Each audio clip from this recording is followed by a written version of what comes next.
ৰাইজৰ সাংবাদিকক অপদস্থ এইখন অসম মুলুকত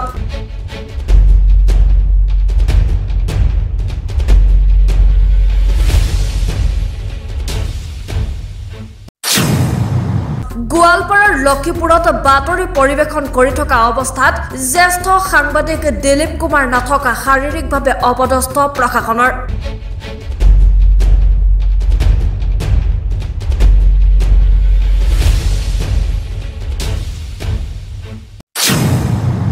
বিভিন্ন দল সংগঠনৰ তীব্ৰ গৰিহণা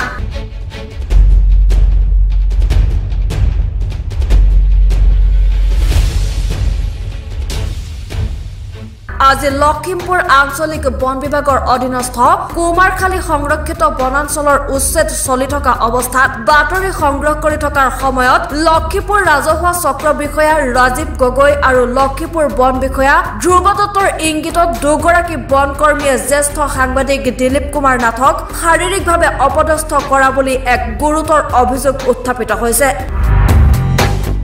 সংবাদকৰ্মী দিলীপ কুমাৰ নাথক ভৰিৰে লঠিয়াই হাতেৰে ভুকুৱাই শান্ত নহয় তেওঁৰ বোমটো কাঢ়িনি মাটিত থৈ ভৰিৰে লঠিয়াই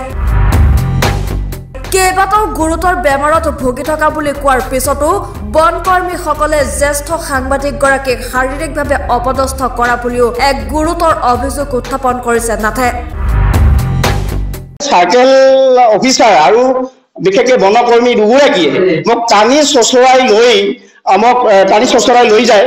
টানি চচৰাই লৈ যোৱাত মই বাৰে বাৰে কৈছিলোঁ যে মই আচলতে হাৰ্টৰ এডাল 50% ব্লক মোক এনেকৈ টানি চচৰাই কিয় লৈ গৈ আছে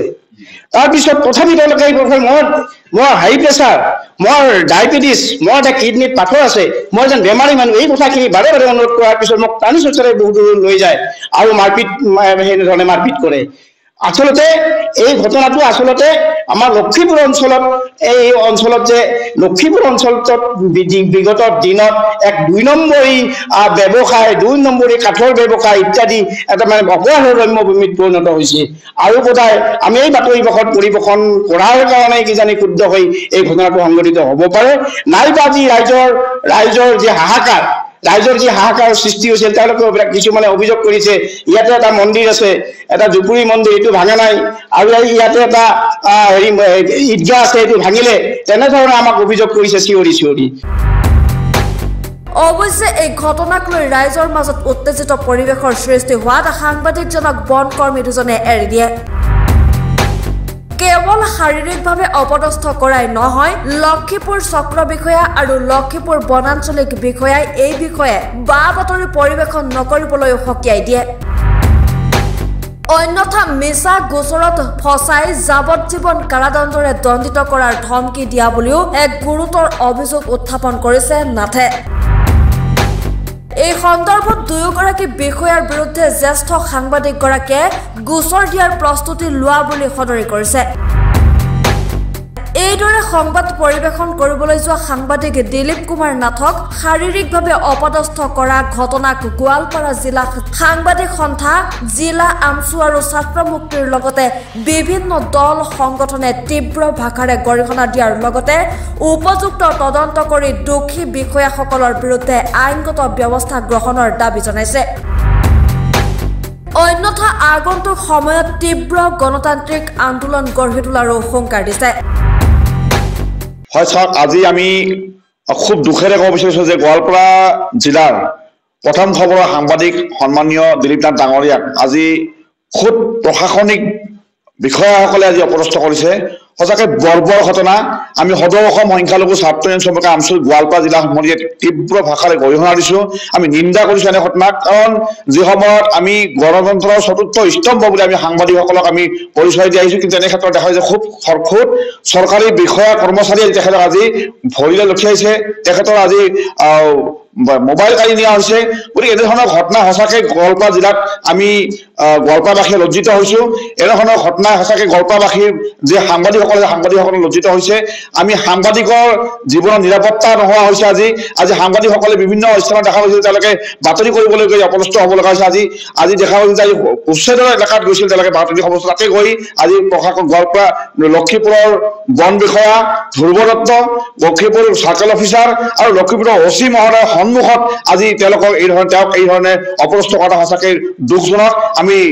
পুনৰবাৰ গোৱালপাৰা জিলা প্ৰশাসনক আমি তদন্ত কৰিব দাবী জনাইছোঁ। অতি শীঘ্ৰে তদন্ত কৰি এই ক্ষেত্ৰত কোন দোষী হয় দোষী বিষয়াক অৱশ্যে উপযুক্ত শাস্তি প্ৰদান কৰাৰ দাবী জনাইছোঁ। অন্যথা কিন্তু ইয়াৰ বিৰুদ্ধে আমি দল সংগঠনে গোৱালপাৰা জিলা আৰমচুৰ লগতে বিভিন্ন দল সংগঠনৰ লগত লৈ আমি সাংবাদিকসকলৰ লগতে আমি ইয়াৰ বিৰুদ্ধে তীব্ৰ প্ৰতিবাদী কাৰ্যসূচী গ্ৰহণ কৰিবলৈ আমি বাধ্য থাকিম। এই গোৱালপাৰা জিলাৰ লক্ষীপুৰত লক্ষীপুৰ বন বিভাগৰ উদ্যোগত যি উচ্ছেদ অভিযান চলিছিলে আৰু সেই উচ্ছেদ অভিযানত আমাৰ কেইবাজন সাংবাদিক তাতে বাতৰি পৰিৱেশন কৰিছিলে। বিশেষকৈ দিলীপ নাথ নামৰ যিজন সাংবাদিক, তেখেতে এজন বয়োজ্যেষ্ঠ সাংবাদিক, জ্যেষ্ঠ সাংবাদিক, কিন্তু তেখেতে সাংবাদিক হিচাপে সেই ঠাইত পৰিৱেশন কৰিবলৈ যোৱা বাতৰি পৰিৱেশন কৰাৰ সময়কালছোৱাত আমি অভিযোগ পাইছোঁ বা জানিব পাৰিছোঁ যে তেখেতক আচলতে অপদস্থ কৰিছে, আক্ৰমণ কৰাৰ চেষ্টা কৰিছে বা আক্ৰমণ কৰিছে, তেনেকুৱা ধৰণৰ আমি কথা খবৰ পাইছোঁ। আচলতে বৰ্তমান সময়ছোৱাত বিজেপি RSS চৰকাৰৰ সময়ত যি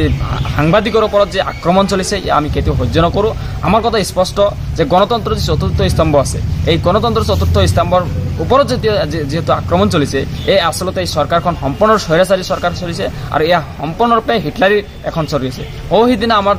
দেখা পাইছোঁ যে পঞ্চৰত্ন উচ্ছেদৰ সময়তো তেনেকুৱা ধৰণৰ আমি ঘটনা গম পাইছোঁ ইতিমধ্যে সাংবাদিকৰ ওপৰত তেনেকুৱা অপব্যৱহাৰ কৰা। আচলতে পুলিচ প্ৰশাসন তথা আমাৰ বন বিভাগসকলৰ যিসকল বিষয়াকৰ্ম আছে তেখেতসকলে উচ্ছেদ অভিযান কৰক, কিন্তু আমি কৈছিলোঁ যে সম্পূৰ্ণ শান্তি শৃংখলভাৱে পুনৰ সংস্থাপন অভিযানে যাতে কোনো পধ্যে উচ্ছেদ কৰিব নোৱাৰে, কিন্তু নিৰ্মমভাৱে যি হিটলাৰীভাৱে উচ্ছেদ অভিযান আৰম্ভ কৰিছে নিৰীহ মানুহৰ ওপৰত, আমি কোনো পধ্যে সহ্য নকৰোঁ। আজি আমি গোৱালপাৰা জিলা ছাত্ৰ মুক্তি সংগঠনৰ বিভিন্ন দল সংগঠন আমচুকে আদি কৰি বিভিন্ন দল সংগঠনে একত্ৰিত হৈ জিলা উপায়ুক্তৰ কাৰ্যালয়ৰ সন্মুখত প্ৰতিবাদ সাব্যস্ত কৰিছোঁ আৰু এটা কথা স্পষ্ট কৰি দিছোঁ যে আচলতে আপোনালোকে যদি উচ্ছেদ কৰে এই ভূমিহীন মানুহক সংস্থাপন দিয়ক আৰু এই যে ঠাণ্ডাৰ আচলতে আজি লক্ষীপুৰ আঞ্চলিক বন বিষয়াৰ অন্তৰ্গত কুমাৰখালী সংৰক্ষিত বনাঞ্চলত আজি উচ্ছেদ অভিযান চলি আছিল আৰু সেই সময়ত মই তাত সংবাদ সেৱাৰ কাৰণে তাত উপস্থিত হৈছিলোঁ আৰু উপস্থিত হৈ বোলে যেতিয়া মানুহৰ হাহাকাৰ চলি আছিল সেই সময়ত উচ্ছেদ অভিযান আৰু সেই সময়ত তাত মই TL কৰি আছিলো, অৰ্থাৎ টুপি লাইভ কৰি আছিলো, সংবাদ পৰিৱেশন কৰি আছিলো আৰু এইখিনি সময়তে আমাৰ লক্ষীপুৰ আঞ্চলিক বন বিষয়া ধ্ৰুৱ দত্ত আৰু লক্ষীপুৰ ৰাজচক্ৰ বিষয়া ৰাজীৱ গগৈয়ে সেই সময়ত আমাৰ সংবাদ সেৱাত বাধা দিয়াৰ পিছতে তেওঁলোকে মোক ৰাস্তালৈ লৈ আহে আৰু বিশেষকে যিগৰাকী চাৰ্কেল অফিচাৰ অৰ্থাৎ লক্ষীপুৰ ৰাজচক্ৰ বিষয়া ৰাজীৱ গগৈ, তেখেতে মোক নানান ধৰণৰ অশ্লীল ভাষাও ব্যৱহাৰ কৰিছে। এটা সংবাদ সেৱা কৰিবলৈ আহিছা ইত্যাদি এই ধৰণৰ বেয়া ব্যৱহাৰো কৰিছে আৰু সেই সময়তে আমাৰ যি লক্ষীপুৰ আঞ্চলিক বন বিষয়া অৰ্থাৎ ৰেঞ্জাৰ ধ্ৰুৱ দত্ত তেওঁ ইংগিত দিছে তেখেতক যিখিনি বন কৰ্মী আছিলে বনকৰ্মীখিনি ইংগিত দিয়ে যে ইয়াক মাৰপিট কৰিব লাগে আৰু লগে দুগৰাকী বনকৰ্মী মই জানিলো যে বনকৰ্মী এজন বিনয় ৰাভা বুলি মই জানিলো আৰু এজন আছিল মই নামটো নাজানো। তেওঁলোকে আহি মোক মাৰপিট আৰম্ভ কৰিলে, মোক লঠিয়ালে, গুৰিয়ালে। তাৰপিছত মোৰ যিটো লগো আছিলে সেই লগোটো কাঢ়ি ললে, বুমটো কাঢ়ি লৈ তেওঁলোকে মাটিত পেলাই দি তেওঁলোকে লঠিয়ালে মোৰ বুমটো আৰু মই বুমটো মই মোৰ হাতলৈ আনিলো আৰু বিশেষকে লক্ষীপুৰ ৰাজচক্ৰ বিষয়াৰ ইংগিত আৰু লক্ষীপুৰ যি আঞ্চলিক বন বিষয়া আছে ধ্ৰুৱ দত্ত, এওঁলোকৰ